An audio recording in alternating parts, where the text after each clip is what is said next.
우리 서로 인사하겠습니다. 샬롬, 샬롬.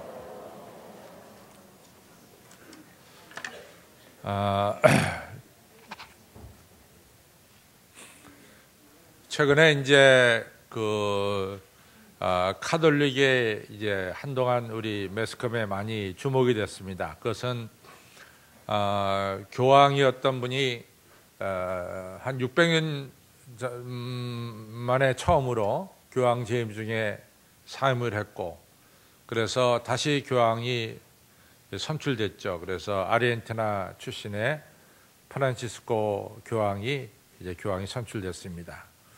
근데 그 교황을 선출하는 과정을 한국 매스컴들이 아주 자세하게 이제 설명을 했습니다. 그 로마 바티칸에 가보면은 유명한 베드로 성당이 있죠.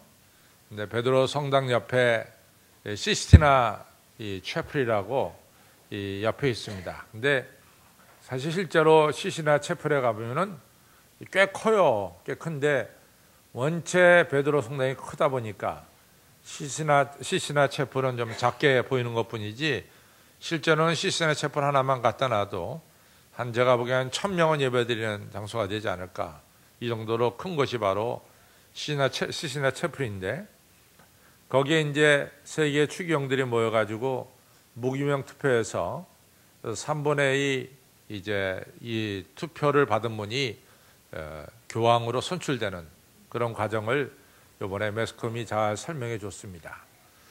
근데 시스티나 채플은 사실은 로마에 가면은 아주 유명한 장소가 시스티나 채플이에요. 왜냐하면은 거기에는 그 미켈란젤로가 천지창조라고 하는 이런 유명한 그림을 그렸습니다. 그래서 로마 바티칸에 가서 시스티나 채플에 가서 그 천지창조의 그림을 보지 않으면은 중요한 것을 빼놓고 온 거예요. 그래서 꼭 가면은 그 천지창조의 그림을 봐야 됩니다.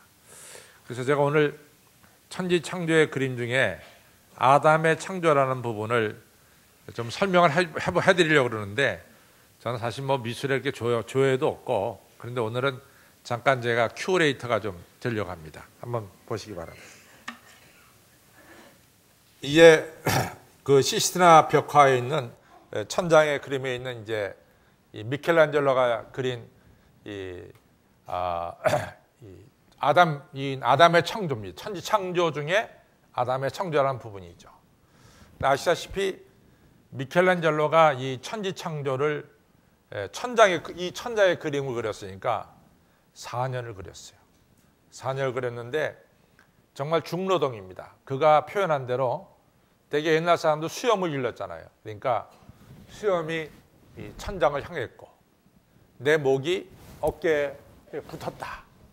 그러면서 내 허리는 이렇게 시리아 사람들의 활처럼 허리는 휘었고, 자기 가슴은 우리 웅덩이처럼 앞으로 튀어나와서 내가 그림을 그렸다. 그리고 그림을 그리려면 물감이 얼굴에 떨어질 거 아니겠어요?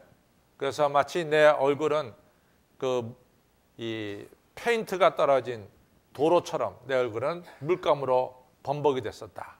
그러면서 4년을 동안 미켈란젤로가 천지창조를 그렸어요. 그래서 이 미켈란젤로의 아주 대작 중에 하나가 바로 천지창조입니다. 근데 이 부분이 이제 아시다시피 이 부분이 이제 천지창조의 아담의 창조인데, 여기 계신 분이 하나님이세요. 하나님입니다.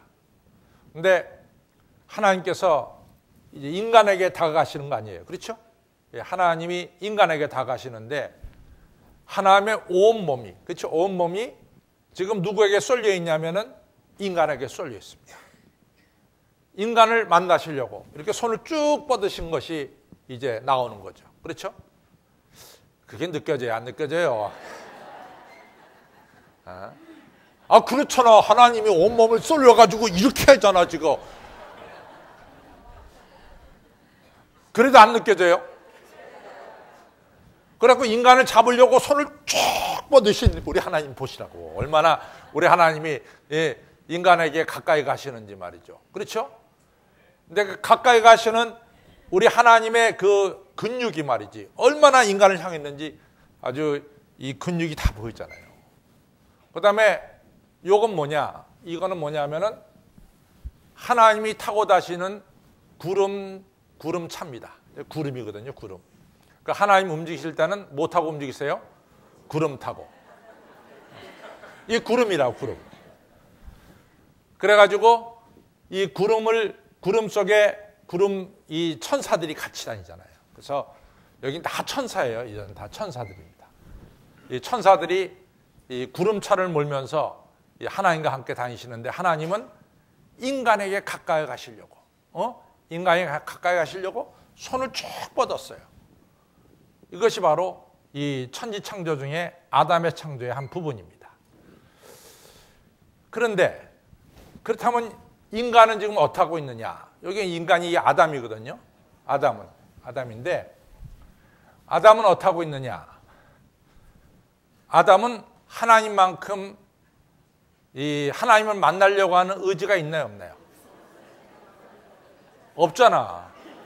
하나님은 온몸을 쏠려서 아담에게 가는데 아담은 뒤에 탁 대고 올래면 오시고 말래면 마시고 뭐 이런 시간이에요 지금. 그렇죠? 그리고 손을 하나님은 쭉 뻗었는데 인간은 탁 자기 무릎에다 대고 손을 다 조금만 뻗으면 닿을까 안 닿을까요? 틀림없이 닿을 수 있다고. 이거 좀만 뻗으면. 그렇지, 이거. 근데 이게 안 뻗어. 그래서 요 사이에 미세한 뭡니까? 공간이 생긴 거죠. 그렇죠? 그래서 저 그림을 보면서 얼마나 하나님은 우리 인간을 만나시려고 이 가까이서 역사하시는데 인간은 마치 나처럼, 우리처럼 마지못해 교회 나오고 교회 나와서도 딴 생각하면서 하나님의 손을 잡지 않고 그러는 이 인간의 모습을 아주 미켈란젤로가 너무 자세하게 그렸습니다. 그래서 이 그림을 보면서 우리가 이제 느끼는 것은 뭐냐? 하나님은 너무나 가까이 계시다는 거예요. 그렇잖아요? 하나님과 인간 사이는 이 조그만 틈밖에 없어. 조그만 틈.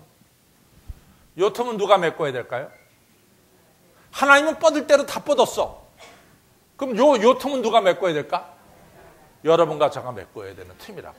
요 틈, 미세한 틈. 바로 하나님은 우리와 아주 가까이 계시는 하나님이시다라는 얘기입니다. 오늘 우리가 이제 창세기 28장을 읽었는데요. 창세기 28장은 이제 27장에서 여러분들 아시다시피 이삭이 연세가 많이 들었잖아요. 그래서 세상을 떠나기 전에 큰아들에게 축복하려고 큰아들 에서를 부르죠. 불러가지고 야, 내가 이제 죽게 되었는데 죽기 전에 너한테 축복하고 죽기를 바란다. 그러니까 별미를 좀 만들어서 가져오너라. 이랬단 말이죠. 그래가지고 별미를 만들어 간 사이에 그 얘기를 어머니 리브가가 듣고 야, 아버지가 오늘 축복하시는가 본데 나는 정말로 네 형보다 네가 축복받기를 원한다. 그럼 너 아버지한테 들어가라. 그래가지고 아버지한테 축복은 사실은 원래는 에서가 받기로 돼 있는데 야곱이 그 축복을 가로챘습니다. 이 축복은 한 번밖에 안 내리는 건데 에서가 나중에 돌아와 보니까 자기가 받을 축복을 동생 야곱이 가로챈 거 아니에요. 그러니까 창세기 27장에 뭐라고 말씀하냐면은 이 에서가 이렇게 얘기합니다. 우리 아버지가 곡할 날, 그러니까 성경은 곡할 날이라고 그래요. 돌아가실 날이 가까웠으니까 그날에 내가 동생을 죽이겠다. 이렇게 얘기합니다. 근데 이제 그 얘기를 어머니 리브가가 듣고 내가 같은 날에 어떻게 장사를 2번 할 수 있겠느냐? 어떻게 아버지 장례식 치르고 아들 장례식을 내 또 치를 수가 있겠느냐? 그러니까 아들을 불러다가 야곱아, 너 여기 있다가는 죽는다. 그러니까 너 고향 떠나라. 내 오라비가 저 하란에 살고 있는데 내 오라비 집에 네가 가기를 원한다. 그래가지고 이제 창세기 28장이 되면은 야곱이 이제 고향을 떠나는 거예요.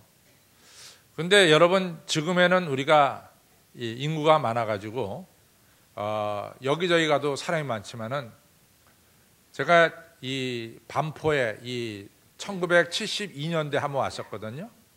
여기 허허벌판이었습니다. 여기 국립묘지 앞에서부터 여기까지 다 진흙바닥이었어요. 이렇게 서울에도 강남에 그렇게 사람이 많지 않았어요. 근데 지금은 얼마나 사람이 많습니까? 근데 그 옛날에 이 야곱과 에서가 살던 시대에는 정말 사람이 없었다고요.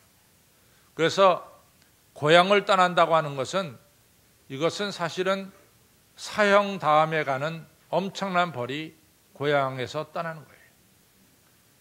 저 사람 죽이기에는 너무 안 됐고 목숨은 좀 붙여주지만은 그러나 저 사람은 고향에서 살 수가 없는 사람, 그런 사람은 고향에서 축출합니다. 그래가지고 야곱이 형 에서가 받을 축복을 몰래 가로채서 받았으니까 사실 그 당시 고향이 어디냐면 부엘세바가 고향이에요. 부엘세바가. 근데 부엘세바에서 딱 점을 찍고 하란을 한번 걸어보세요. 하란이 저기 이라크 땅에 있는 게 하란입니다. 얼마나 먼지 몰라요, 하란이? 거기까지 이제 야곱이 혼자서 가는 거예요. 거기는 대부분 광야입니다. 광야로 가다 보면은 만나서 죽을 수도 있어요. 그래서 옛날에 가장 슬픈 죽음이 뭐냐면 길 가다 죽는 객사예요. 객사할 수 있는 거죠. 이제 야곱이 그런 것을 각오하고 드디어 고향을 떠났죠. 그 루스라는 곳에 가서 어두워지니까 더 앞으로 갈 수가 없죠. 그러니까 그날 루스라는 곳에서 돌베개하고 잠을 자는 거죠. 근데 그날 밤에 잠을 자는데 꿈속에서 하늘이 열린 거예요.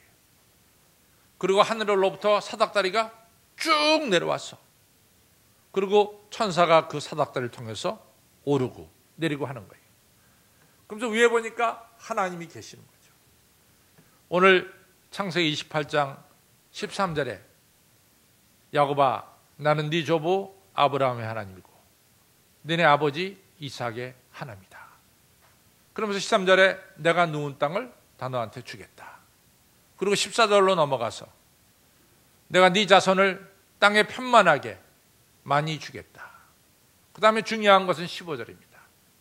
야곱아 내가 너와 함께해서 네가 어디를 가든지 내가 너를 지켜줄 것이고 그 다음에 내가 틀림없이 너를 고향 땅으로 돌아오게 할 것이고 내가 네게 약속한 것이 다 이루기까지 나는 절대로 너를 떠나지 않을 것이다.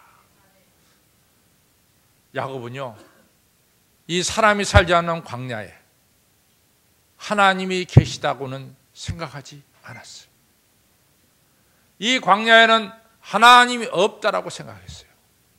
웬걸 루스라는 광야에서 그는 하나님의 임재를 체험합니다. 그래서 중요한 이야기가 28장 16절이에요. 나는 여기 하나님이 계시지 않은 줄로 알았는데 하나님이 여기 계시다는 것을 야곱이 고백하고 있습니다. 여기도 하나님이 계시는군요. 하나님이 정말로 가까이 계신 거죠. 그렇죠? 이 손과 손 사이에 조그만 틈이 있듯이 지금 하나님은 야곱에게 가까이 계신 거란 말이에요. 또 그것이 한 번만 끝난 게 아니에요. 창세기 32장은 야곱이 외삼촌 라반의 집에서 20년을 일하고 돌아올 때 이야기가 창세기 32장입니다. 돌아올 때 부인 둘에다가 부인에게 달린 이 하종, 이 하녀 해서 4명의 여자를 통해서 야곱은 그때까지만 하더라도 아직은 벤자민이 태어나기 전이에요. 그래서 아들 11명에 딸 1명, 12명이 자손을 가지고 이제 고향으로 돌아오는 거죠. 엄청난 재물을 가지고 돌아오잖아요.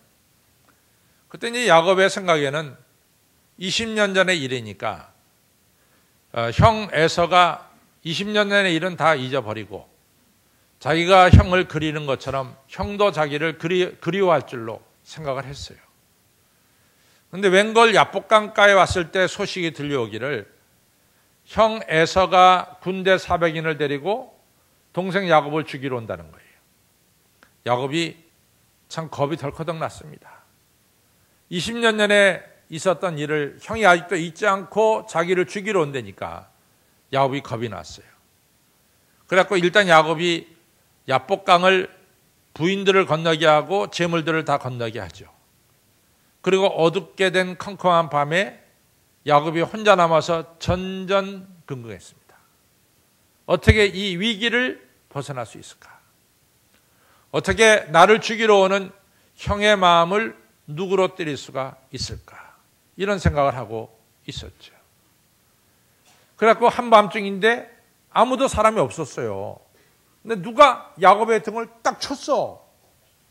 그리고 딱 뒤돌아보니까 누구야? 하나님이시란 말이에요. 하나님이 야곱의 등을 친 거예요. 그러니까 야복강가의 그 어두운 그 강가에 말이죠. 자기 가족들을 다 보냈기 때문에 아무도 없는 줄 알았어요. 근데 그 자리에 하나님이 계신 거예요. 그러니까 야곱이 너무 기뻐가지고 하나님 붙잡고 하나님 저 축복해 주셔야 되겠습니다. 하나님 저 축복하지 않으면 저 안 됩니다. 하나님 저 축복해 주세요. 하고 밤새도록 하나님의 사자와 씨름했죠. 그래서 야곱의 이름이 그날 저녁에 야곱에서 이스라엘로 바뀐 거예요. 야곱은 아까 미켈란젤로가 그린 이 아담의 창조처럼 하나님은 정말로 가까이 계셨어요. 근데 아담이 이 야곱이 그걸 못 본 것뿐이지. 실제로 하나님은 바로 등 뒤에 계셨잖아요. 못 본 것뿐이지. 그렇습니다. 하나님은 이 자리에 계시는데 문제는 여러분과 제가 못 본다는 데 문제가 있어요. 여러분들이 보든 못 보든 간에 중요한 것은 하나님은 이 시간 이 자리에 계시다는 것을 꼭 기억하시길 바랍니다. 하나님 가까이 계신 거예요. 그래서 오늘 우리가 찬송가 40장을 불렀잖아요. 찬송가 40장. 하늘의 별, 그리고 이 흐르는 강물, 지저귀는 저 새소리, 그 어디나 하나님이 계시다고 하는 이 사실을 찬양한 것이 주 하나님 지으신 모든 세계, 바로 이 찬송가입니다. 시편 19편 1절과 2절, 하늘이 하나님의 영광을 선포하고 궁창이, 하늘의 이 공기가 하나님의 위대한 솜씨를 나타냅니다. 하늘만 쳐다봐도 우리는 하나님께서 함께 계심을 느낄 수 있다 이거죠. 하나님이 함께 하신 것은 날은 날에게 전하고 밤은 밤에게 전하고 있단 말이지. 하나님은 낮과 밤 어느 때든지 우리와 함께 계시다는 것을 말씀하고 있습니다. 성도 여러분, 하나님은 지금 가까이 계세요. 바로 1cm만 손 내밀면 여러분과 저는 하나님을 만날 수 있다는 것을 꼭 기억하시기를 바랍니다. 여러분들, 우리가 성경을 보면서 성경이 구약 39권, 신약 27권에서 66권이죠. 근데 성경에 하나님이 약속한 게 있어요. 무슨 약속이 있냐면 너희가 너희 죄를 고백하면 너희 죄가 주홍같이 붉을지라도 내가 깨끗하게 너희 죄를 씻어주겠다. 우리에게 용서의 약속을 해주시고 있습니다. 수고하고 무거운 짐진 자들아 다 내게로 오라. 내가 너희를 쉬게 하리라. 이러면서 하나님은 오늘도 우리에게 분명한 약속을 하고 있는데, 우리가 어떤 죄를 졌든지 간에 여러분과 제가 죄를 가지고 주 앞에 나와서 죄를 고백하면은 우리의 죄를 흰눈같이 씻겨주시겠다고 약속하고 있습니다. 하나님이 약속한 중요한 약속이죠. 또 동시에 하나님은 오늘 네가 어디를 가든지 내가 너와 함께 하겠다고 하는 약속을 하고 있습니다. 성경 66권 중에서요, 하나님께서 우리의 죄를 용서해 주시겠다고 한 약속의 내용과 하나님이 우리와 함께 하시겠다고 하는 약속의 내용과 비교해 볼 때 어느 게 더 많다고 생각해요? 어느 게 더 많다고 생각해요?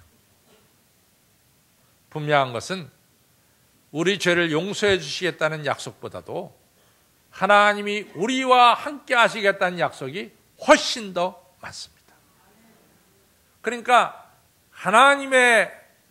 우리가 하나님의 욕망하면 조금 이게 말에 어폐가 있기 때문에 저는 하나님의 거룩한 욕망이라고 하면 좀 문제가 안 될 것 같아서 하나님의 거룩한 욕망은 뭐냐? 하나님은 우리와 함께 하시기를 원하신다는 사실입니다. 하나님의 거룩한 욕망은 하나님이 우리와 함께 하시기를 원한다는 거예요. 자, 우리가 창세기 28장 15절 지금 우리가 읽었어요, 본문에. 야곱아, 내가 너와 함께 해서 네가 어디를 가든지 내가 너를 지켜줄 것이고 내가 틀림없이 너를 고향 땅으로 돌아오게 할 것이고 내가 너에게 약속한 것이 다 이룰 때까지 내가 너를 떠나지 않으리라. 창세기 28장 15절 말씀, 여호수아 1장 9절의 말씀, 여호수아야 강하고 담대하라, 두려워하지 말라, 주 여호와 하나님께서 너와 함께 하시느니라. 시편 23편, 여호와는 나의 목자시니 내게 부족함이 없으리로다. 내가 사망의 음침한 골짜기를 지날지라도 해를 두려워하지 않을 것은 주께서 나와 함께 하심이라. 하나님은 곳곳에 하나님의 거룩한 욕망을 나타내십니다. 내가 너와 함께하겠다. 마태복음 1장 23절에 보라, 처녀가 이제 애를 잉태하여 낳으리니 그 아이의 이름을 임마누엘이라 하리라. 임마누엘은 번역하면 하나님이 우리와 함께 계시다 합니다. 그렇죠. 하나님이 우리와 함께 계시는 거죠. 마태복음 28장 20절이 맨 끝절이에요. 내가 세상 끝날까지 너희와 항상 함께 하겠다. 요한계시록이 22장이 끝인데 사실 21장에 이 내용 결론이 나와요. 요한계시록 21장 3절에 뭐라고 말씀합니까? 하나님의 장막이 우리와 함께 하리니, 하나님이 우리와 함께 하시고 하나님이 우리의 아버지가 되시고 여러분은 하나님의 자녀가 된다라고 분명히 말씀하고 있습니다. 하나님의 거룩한 욕망은 뭐냐? 우리와 함께 하시는 것이 하나님의 거룩한 욕망입니다. 믿으세요? 하나님이 우리와 함께 하시는 게 거룩한 욕망이에요. 제가 어느 목사님의 글을 읽고 나서요, 그런 거, 참 맞다, 이렇게 이제 무릎을 친 게 있는데, 어느 목사님이 이 보스턴에서 비행기를 타고 이 샌프란시스코로 가시게 됐답니다. 근데 그게 미국 땅이 원체 커가지고 보스턴에서 비행기를 타가지고 이 샌프란시스코까지 얼마나 걸냐면 비행기로 5시간 반 걸려요. 5시간 반. 이게 뭐 우리가 여기서 태국 가는 거하고 비슷해요. 엄청난 시간 걸린다. 이분이 이제 비행기를 탔는데 옆에 자리에 아주 신사분이 한 분이 앉으셨더래요. 그래서 이제 비행기를 이제 5시간 반 동안 옆자리에 앉아서 가시게 되는 거죠. 그렇죠? 근데 이분이 비행기를 타자마자 요즘은 이제 이 조그만 이 컴퓨터 있잖아요. 뭐 아이패드라고도 할 수 있고 또 작은 컴퓨터라고도 할 수 있죠.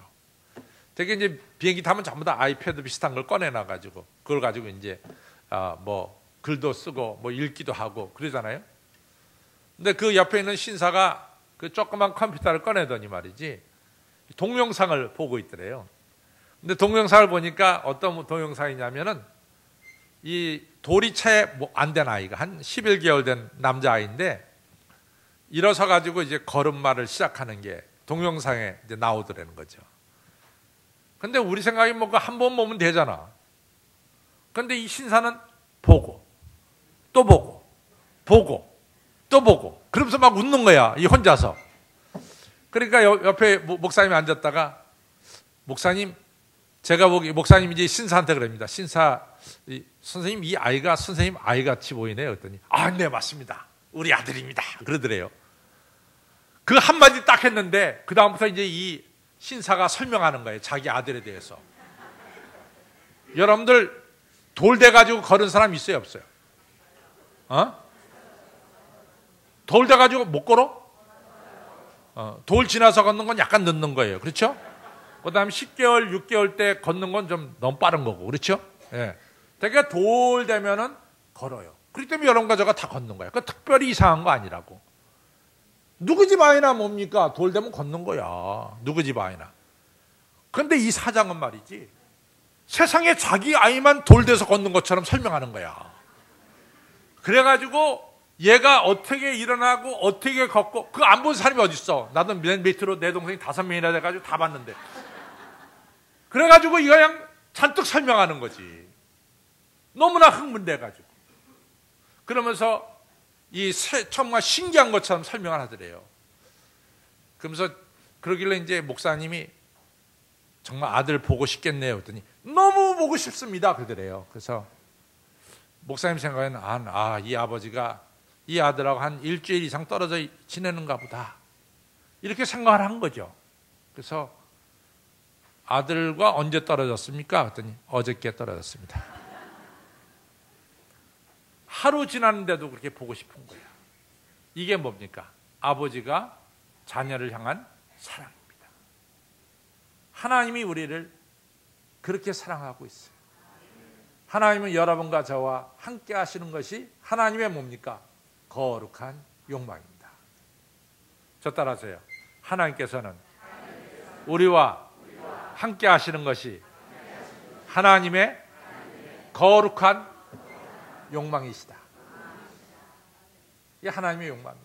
그래서 우리가 미가서 6장 8절에 미가가 그러잖아요. 야, 하나님이 정말 원하는 게 뭔지 아냐? 그것은 너희들이 공의를 행하는 거야. 하나님을 변함없이 사랑하는 거야. 그리고 겸손히 하나님과 동행하는 것이 아니냐. 하나님이 정말 원하는 것은 하나님께서 우리 가운데 임재하시는 것을 원한다 이거죠. 제가 그랬어요. 조그만 틈. 다시 한번 그림 띄워보세요. 제가 뭐 큐레이터는 아닌데, 요 틈은 누가 메꿔야 된다고요? 우리가 메꿔야 됩니다. 그러면 그 틈을 어떻게 메꾸느냐?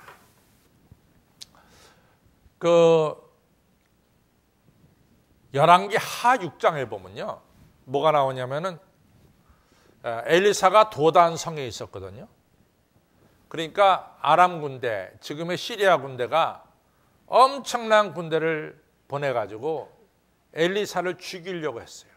그래서 도단성을 이 아람 군대가 둘러쌌습니다. 엘리사 죽이려고. 엘리사 때문에 일이 안 되는 거야. 엘리사 때문에 자꾸만 아람 군대가 북이스라엘과 싸우면 백전백패라는 거야. 왜냐하면 엘리사가 오는 길을 다 알고 왕한테 알려주니까 북이스라엘 왕이 오는 길에 딱 매복했다가 시리아 군대만 오면 다 죽이는 거야. 그러니까 이 엘리사를 죽이지 않으면 전쟁에 이길 수가 없을 것 같아요. 그래서 이 아람 군대가 엘리사가 도단성에 있다는 걸 알고 엄청난 군대를 도단성에 파수한 거죠. 그래서 도단성을 아람 군대가 둘러싸고 또 둘러쌌어요. 누구를 죽이려고? 엘리사 죽이려고. 그러니까 엘리사 사환이 말이야. 그걸 보고 겁이 팍 질린 거야. 아니 선생님 큰일 났습니다. 왜 그러냐? 저 군대 보세요. 우리 죽이려고 둘러싼 군대를. 엘리사가 껄껄 웃으면서 하나님이 우리를 지켜주신다. 사환은 뭐 그걸 믿을 수가 없잖아요. 그래서 엘리사가 기도합니다. 하나님, 우리 이 사환의 눈을 좀 뜨게 해서 하나님이 함께 하심을 좀 보여주십시오. 그 기도 딱 끝났더니 사환의 눈에 이같이 하나님이 보이기 시작한 거죠. 영의 눈이 띄어진 거죠. 그래서 이같이 도단성이 있다면 이 주변에 아람 군대가 쫙 둘러싸고 그 뒤로 하나님의 불병과 불말이 둘러싸고 있는 것을 눈앞에 보인 거죠. 사환은 너무나 기뻤습니다. 하나님이 아주 가까이서 우리와 함께 계시는 것을 사환은 깨닫기 시작했습니다. 우리가 하나님의 임재를 체험하려면 첫째, 우리의 영의 눈이 밝아져야 될 줄로 믿습니다. 이 자리에 하나님이 계시다는 것을 느껴야 돼요. 깨달아져야 돼요. 그것이 첫 번째입니다. 두 번째로는 우리가 하나님의 음성을 들어야 될 줄로 믿습니다. 열린 귀를 가져야 돼요. 엠마오로 내려가는 두 제자가 성경 공부를 하면서 예수님께서 부활하신 예수님께서 함께 계신 것을 느꼈어요. 이 시간 말씀을 들으면서 여러분들은 하나님이 함께 계심을 느끼시기를 바랍니다. 이러한 보는 눈, 듣는 귀 이런 것을 통해서 하나님의 임재를 우리는 체험해야 되는데 이것이 조금 훈련이 필요해요. 니콜라스 헬만이라는 분은 1611년에 태어나서 1691년에 세상을 떠난 분인데 이 니콜라스 헬만은 또 불란서 사람 때문에 에르망이라고 불러요. 근데 이 사람의 직업은 뭐냐면 요리사였어요. 요리사였는데 이 사람은 자기 이 인생에 대해서 별로 만족이 없었어요. 좀 짜증이 났어요. 음식을 만들면서도 별로 기쁨이 없었어요. 요리사인데. 그리고 뭐 옛날 사람들은 다 날 때부터 이 성전하고 떨어져 지낼 수 없잖아요. 그러니까 이 사람도 매 주일 되면 습관처럼 성전에 가서 예배를 드리는 사람이에요. 근데 이 사람은 어느 날 기분에 따라서 하나님이 계신 것 같기도 하고 기분에 따라서 하나님이 안 계신 것 같기도 하고 맨날에 하나님이 어떤 날은 계신 것 같고 어떤 날은 안 계신 것 같고 왔다 갔다 해요. 그러던 어느 날 비바람이 치고 눈보라가 치는 날인데 자기는 이 비바람 치고 눈보라 치면 막 추워가지고 또 날아갈 듯이 이같이 바람이 휩쓸리는데 아니 저 나무 말이야. 자기네 동네에 있는 저 나무는 비바람이 쳐도 눈보라가 쳐도 뭐 어떤 일이 나도 저 나무는 꼼짝하지 않고 그 자리를 꽉 지키고 있단 말이지. 흔들리지가 않아. 흔들리지가. 근데 그 사람 하면 야 이상하다. 나는 바람만 불면 흔들리는데 왜 저 나무는 흔들리지 않고 있느냐 말이지. 가만히 생각해 보니까 아 그렇다는 거야. 저 나무는 자기가 아닌 이 대지 속에 뿌리를 깊숙이 내리고 있는 거야. 깊숙이. 근데 자기를 보면 자기는 항상 자기 안에 자기 자신에게 뿌리를 내렸어. 그러니까 자기 자신이 기분이 좋으면은 하나님이 계시고 자기 자신이 좀 기분이 안 좋고 어려워지면 하나님이 안 계시고 왜냐하면 자기한테 뿌리를 내렸으니까. 아 그렇구나. 내가 흔들리지 않으려면은 나한테 뿌리를 두지 말고 다른 데다 뿌리를 둬야 되겠구나. 그래가지고 하나님께 뿌리를 두려고 이 사람이 수도원으로 들어갔습니다. 그 수도원에 들어가서 이 사람이 요리사로 일하는 거죠. 이 사람은 수도원에 들어가서 날마다 하나님의 임재를 느끼기 위해서 열심히 예배드리고 열심히 성경 보고 열심히 묵상 기도하면서 드디어 하나님의 임재를 날마다 느끼기 시작하는 거죠. 그러니까 너무나 기쁘고 평화로운 거예요. 그래서 이 사람이 수도원에 있는 동안 너무나 이 사람의 생활이 너무 위대해서 이 사람을 보는 사람마다 하나님을 보게 되는 놀라운 역사가 일어났죠. 이 사람이 수도원에 들어가기 전에 이름은 니콜라스 헐만입니다. 그러니까 수도원에 들어가서 카톨릭에 들어가서 세례명을 받았는데 그 세례명이 바로 로렌스라고 하는 세례명을 받았어요. 이 사람이 수도원에서 지내는 동안 수도원의 동료 수도사들이 이 사람을 통해서 느끼는 하나님의 임재를 글로 써서 남겼어요. 그것이 하나님의 임재 연습이라는 책이에요. 1600년대 이후에 이 책이 나온 데 이후에 성경 다음에 제일 많이 팔린 책이 바로 이 로렌스 형제들이 쓴 하나님의 임재 연습이라는 책입니다. 이 사람은 그 틈을 뭐로 메꿨느냐? 예배와 기도와 성경 묵상으로 그 틈을 메꿔서 하나님의 임재를 체험했어요. 근데 사실은 우리는 그 틈을 말이에요. 이 예배로도 제대로 못 메꾼다고. 기도로도 제일 못 메꿔. 예배보다 딴 걸 더 좋아해요, 여러분들. 그 되겠어? 아닙니다. 우린 요 틈을 메꿔야 되는 거예요. 하나님의 임재를 우리는 날마다 체험하며 살아야 될 줄로 믿습니다. 프린스턴의 제임스 루더라고 하는 그 사람의 별명이 이제는 울보 교수가 됐어요. 근데 그렇지 않았어요, 과거에는. 제임스 루더라고 하는 유명한 교수님이 계십니다. 프린스턴 신학대학원에.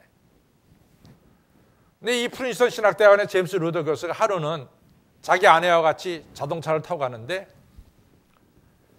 이 길가에, 그러니까 숄더죠. 이 길가에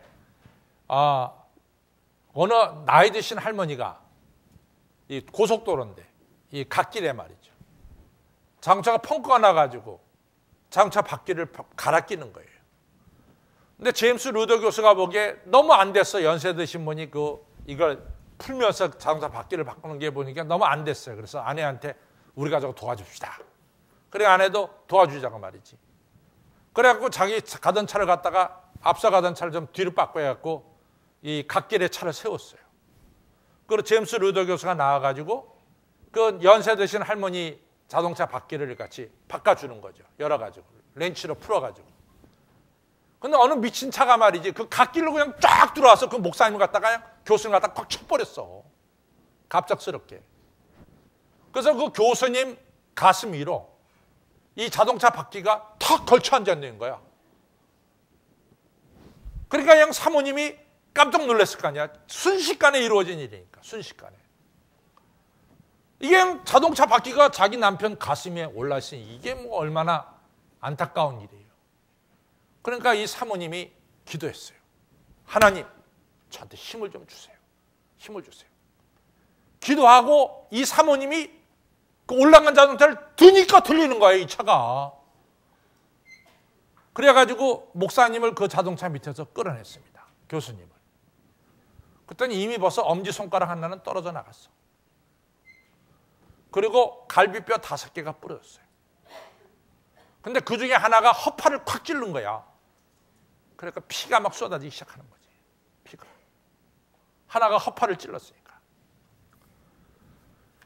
그래가지고 응급실로 이제 가게 됐죠. 근데 뭐 의사 선생님들이 달라붙어서 이제 이 수술을 해야 되는 거니까. 수술하는데 손가락 잘라진 걸 하나를 가지고 왔잖아요. 그랬더니 얼굴이 이미 잿빛으로 변했어요. 사람들이 세상을 떠날 때요, 얼굴이 잿빛이 됩니다. 저는 그걸 수없이 봤어요. 얼굴이 잿빛이 돼요. 이 잿빛으로 변했어. 이미 피가 온몸에서 많이 빠져나가기 때문에. 그러니까 의사 선생님 한 분이 이 선생님한테 꼭 이 엄지손가락 봉합수술 해야 되네요. 그렇게 물어봤어. 왜냐하면 이미 돌아가실 텐데 뭐 엄지손가락 봉합수술 해봐야 별로 의미가 없다 이거지. 그 정도로 이 제임스 루더 교수는 죽는 거로 판정이 난 거야. 그래서 이제 하여튼 죽을 때까지 수술해야 되니까 수술을 하는데 어느 순간에 잿빛이 분홍빛으로 바뀌는 거야. 피부가. 피가 통하는 거지 몸에. 그래가지고 제임스 루더 교수가 살아났습니다. 근데 그 시간을 딱 보니까 뭐냐면은 그 목사님의 장인어른이 교회 목사님인데 자기 사이가 지금 그렇게 돼서 응급실에서 수술을 받고 있다는 거 소식을 듣고 교인들을 불러다 놓고 같이 기도했어요. 그 시간에. 우리 제임스 루더 교수를 좀 살려달라고. 열심히 기도했어요. 그 시간에 기적 같은 일이 벌어졌어요. 그래가지고 제임스 루더 교수가 이 퇴원하는 날 의사 선생님들이 다 병원에 왔어요. 수술했던 간호원들이 다 났어요. 너무 기쁜 거야. 이 사람은 죽은 건데 살아난 거지. 그러면서 참 기적이 우리 병원에서 일어났습니다. 당신이 들어올 때는 다 죽은 줄 알았는데 당신이 살아나서 나간 이거 기적입니다. 제임스 루더 교수가 눈물을 펄펄 흘리면서 여러분 저와 함께 찬송가 48장을 좀 불러주세요. 찬송가 48장을 불렀어요. 한번 불러볼까요 우리? 48장.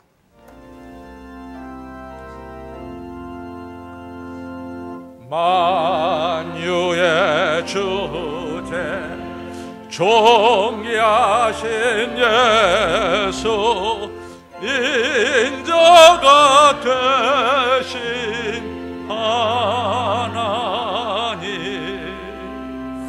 나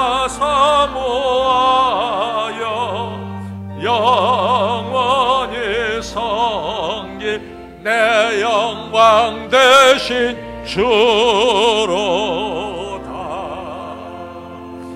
화려한 동산 무성한 저 숨어 더 아름답고 묘하나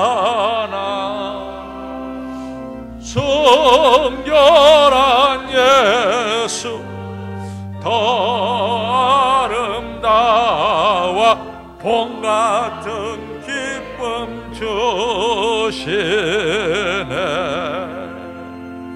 광명한 해와 별 명랑하신 날빛 수많은 별들 빛이 나 주 예수 빛은 더 찬란하여 참 비교할 수 없도다.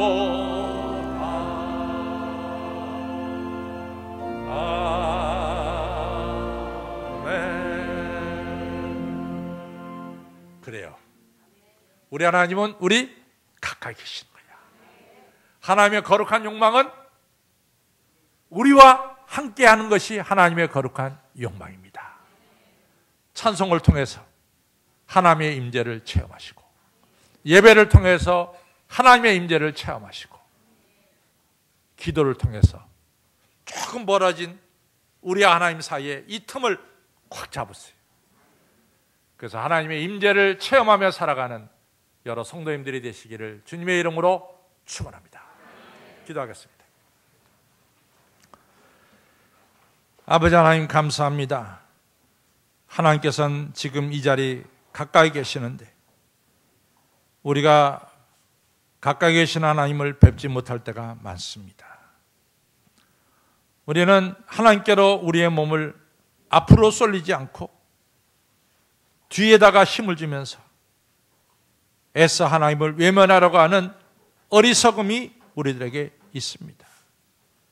하나님의 거룩한 욕망은 내가 너와 함께 하기를 원한다는 것이 하나님의 거룩한 욕망임에도 불구하고 하나님 없이 살려고 하나님을 떠나 살다가 실패하고 낭패하고 돼지가 먹는 지혈매매도 못 먹는 비참한 자리에 떨어진 적이 우리들에게는 있었습니다. 이 시간 이 자리에 계시는 우리 주님의 손을 우리도 내밀어서 잡을 수 있도록 믿음 허락하여 주옵소서. 찬양을 통해 하나님 손잡고 기도를 통해 하나님의 손잡고 예배를 통해 하나님의 손을 잡고 묵상을 통해서 주님을 내 안에 모시는 주님의 임재를 체험하며 살아가는 존귀한 삶을 능력 있는 삶을 살게 하여 주시옵소서. 예수님의 이름으로 감사하며 간절히 기도로 싸움나이다. 아멘.